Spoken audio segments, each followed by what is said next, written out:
केंद्रीय कर्मचारियों की सैलरी में आएगा अब सबसे बड़ा उछाल। नए वेतन आयोग में क्या क्या बदलने वाला है, चलिए आपको बताते हैं। नमस्कार, बहुत स्वागत है आपका न्यूज 18 का डिजिटल प्लेटफॉर्म आप देख रहे हैं। मैं हूं आपके साथ ऋतु सिंह। केंद्र सरकार के लाखों कर्मचारियों के लिए एक बड़ी खुशखबरी है। अगले साल लागू होने वाले संभावित 8वें वेतन आयोग को लेकर चर्चाएं तेज हो गई हैं। जानकारों का मानना है कि इस बार कर्मचारियों की सैलरी में जो बढ़ोतरी होने वाली है वो पिछले कई साल का रिकॉर्ड तोड़ सकती है।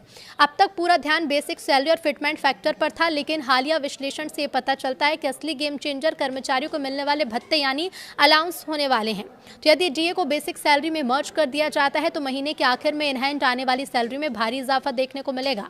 8वें वेतन आयोग के तहत हाउस रेंट अलाउंस और ट्रैवल अलाउंस में बड़े बदलाव की उम्मीद है। इन भत्तों से सीधे तौर पर कर्मचारियों की मंथली सैलरी पर असर पड़ता है।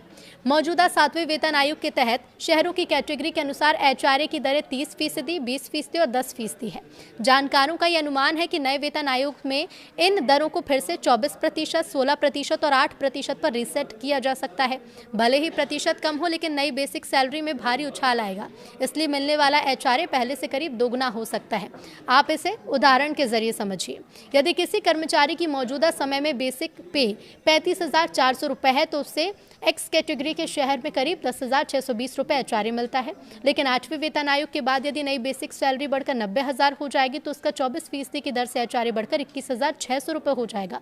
साफ है कि भत्तों के जरिए कर्मचारियों की जेब में पहले से कहीं ज्यादा पैसा आने वाला है। ट्रैवल अलाउंस में भी बढ़ोतरी होगी। तो पिछले कुछ सालों में पेट्रोल, डीजल और यात्रा के खर्चों में काफी इजाफा हुआ है।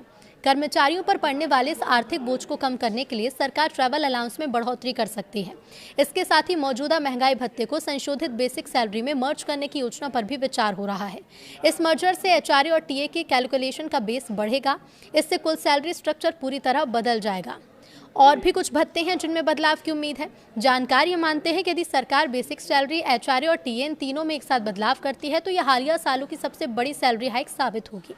इससे न केवल कर्मचारियों का लाइफस्टाइल सुधरेगा, बल्कि महंगाई के दौर में उनके वित्तीय बोझ को भी काफी हद तक कम किया जा सकेगा।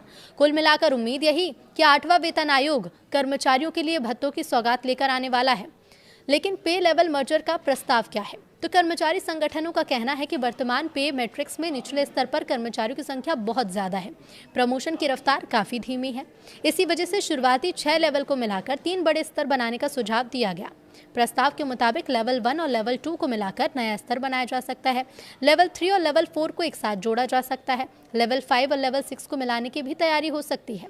इस बदलाव का मकसद वेतन विसंगतियों को कम करना और कर्मचारियों को तेज पदोन्नति का मौका देना बताया जा रहा है। न्यूनतम वेतन में भी बड़ा बदलाव हो सकता है। अगर लेवल 1 और लेवल 2 का विलय होगा तो सबसे बड़ा फायदा निचले स्तर के कर्मचारियों को होगा। वर्तमान में लेवल 1 की शुरुआती बेसिक सैलरी 18,000 है, जबकि लेवल 2 की शुरुआती सैलरी 19,900 रुपए। मर्जर लागू होने पर लेवल 1 कर्मचारियों की बेसिक सीधे ऊपरी स्तर के हिसाब से तय होगी। इसके बाद 8वें वेतन आयोग के नए फिटमेंट फैक्टर का असर जुड़ने पर वेतन में बड़ा उछाल देखने को मिल सकता है। कर्मचारियों को ऐसे में सीधा लाभ मिल सकता है। यदि ये व्यवस्था लागू होती है तो लेवल 1 कर्मचारियों को ऊंचे वेतनमान का लाभ मिलेगा। लेवल 3 कर्मचारियों को लेवल 4 के बराबर वेतनमान मिल सकता है, जबकि लेवल 5 कर्मचारियों को लेवल 6 के समान वेतन ढांचे का फायदा हो सकता है। इसका सबसे ज्यादा असर मल्टीटास्किंग स्टाफ, क्लर्क और ग्रुप सी कर्मचारियों पर पड़ने की संभावना है। मौजूदा व्यवस्था में कर्मचारियों को एक स्तर से दूसरे स्तर तक पहुंचने में कई साल लग जाते हैं, लेकिन लेवल मर्जर लागू होने पर प्रमोशन की सीढ़ियां कम होंगी और कर्मचारियों को जल्दी उच्च पदों पर पहुंचने का मौका मिलेगा।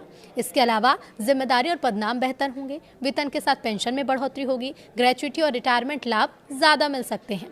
लेकिन अब ये भी जान लीजिए आप कि आयोग में क्या चल रहा है। तो 8वें वेतन आयोग को लेकर कर्मचारी संगठनों ने अपना विस्तृत प्रस्ताव सरकार को सौंप दिया है। आयोग ने सुझाव और मांगे जमा करने की समय सीमा बढ़ा दी है। माना जा रहा है कि आयोग विभिन्न राज्यों और क्षेत्रों का दौरा कर कर्मचारियों की वास्तविक स्थिति समझने की कोशिश कर रहा है। कर्मचारी संगठनों की मांग है कि नई सिफारिशें जनवरी 2026 से लागू की जाएं।